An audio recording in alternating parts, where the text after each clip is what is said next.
Rich लोग ज़्यादा कमाते तो है, बट उनके साथ उनका फाउंडेशन भी बहुत ही ज़्यादा स्ट्रॉन्ग होता है। फाउंडेशन यानी कि उनका मनी मैनेजमेंट, फाइनेंशियल मैनेजमेंट, वो पैसे को किस तरीके से यूज़ करते हैं, वो उनको बहुत ही अच्छे तरीके से समझ आता है। सो कुछ ऐसे टिप्स आगे मैं तुम्हें देने वाला हूँ, जिससे तुम अपनी मनी को अच्छे से ट्रैक कर सकते हो और अपना मनी मैनेजमेंट नेक्स्ट लेवल पे ले जा सकते हो। So without wasting any time, let's get into it. Number 1, track daily spending. तुम्हारी जो भी स्पेंडिंग है, जो भी पूरे दिन में तुम स्पेंड कर रहे हो, अगर वो 1 रुपीज़ है या फिर 1000 है, 1 लाख है, जो भी है, तुम्हें उसको कंटिन्यूअस तुम्हें उसे कंटिन्यू ट्रैक करना है। उसको ट्रैक तुम अपने हिसाब से कर सकते हो। अगर तुम चाहो तो तुम नोटबुक में कर सकते हो। एक नोटबुक लो और उसमें सिंपली ग्रिड्स बना के उसमें स्पेंडिंग को लिखो। या फिर अगर तुम्हें थोड़ा स्मार्ट वे चाहिए, तो तुम एक एप्लीकेशन डाउनलोड कर सकते हो गूगल पर से। मैं किसी भी एप्लीकेशन को रेकमेंड नहीं कर रहा हूँ। तुम कोई भी एक एप्लीकेशन को सिलेक्ट करो अपने हिसाब से, अपने एक्सपीरियंस के हिसाब से तुम उसको यूज़ करो। सो इससे तुम्हें पता ही चलेगा कि तुम कितना एवरेज स्पेंड कर रहे हो, कहाँ पे तुम्हारा नीड्स में पैसा जा रहा है या फिर तुम बेफिज़ूल में खर्चा कर रहे हो, वो तुम्हें उससे पता चलेगा। So start tracking from today. Number 2, set simple budget. एकदम सिंपली बजट मैं तुम्हें बता रहा हूँ।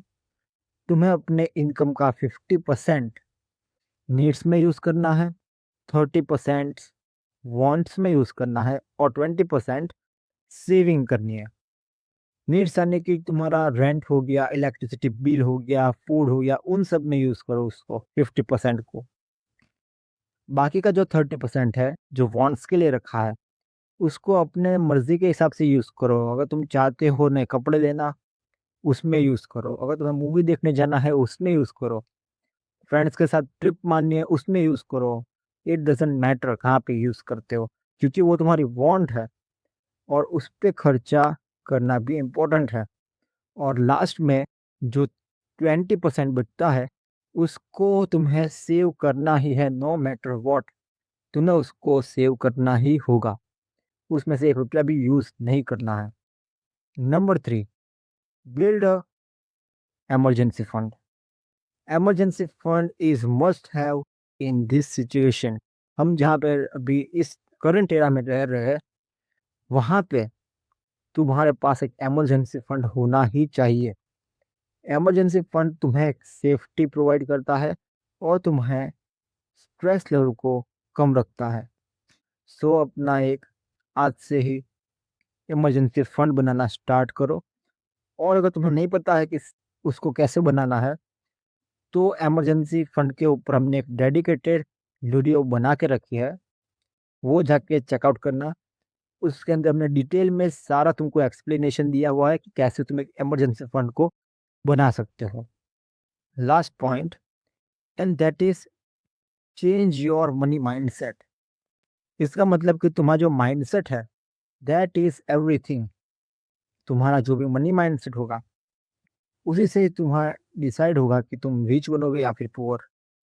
क्योंकि money is not a tool for spending, it is a tool for freedom. क्योंकि मनी तुमको फ्रीडम लाके देता है, जो कोई और टूल नहीं कर सकता है। सो उसको फालतू में खर्च करना बंद करो और थोड़ा ध्यान से खर्च करो। कहाँ पे खर्च कर रहे हो, उसको ध्यान दो, उसके ऊपर प्रायोरिटाइज करो। बिकॉज फॉर नाउ तुम्हारे लिए अपने 20s में मनी इज एवरीथिंग। वैसे तो पूरी लाइफ में होगा, बट अभी तुम्हें अर्निंग पर मैक्सिमम फोकस करना है। Okay, so that's how you will develop a better money mindset. तुम्हें मनी रिलेटेड वीडियोस देखनी होगी, जिससे तुम ज़्यादा फाइनेंशियली एजुकेटेड बनोगे एंड ज़्यादा तुम सीखोगे। एंड हाँ, मिस्टेक्स तो होगी ही और कभी कभार तुम सेव नहीं भी कर पाओगे। सो उसका मतलब ये नहीं है कि तुम डिप्रेस हो जाओगे। सो थोड़ा सा चिल करके ये सारे पॉइंट्स को ध्यान में रख के अपनी लाइफ जीना। And that's it for this video. Bye.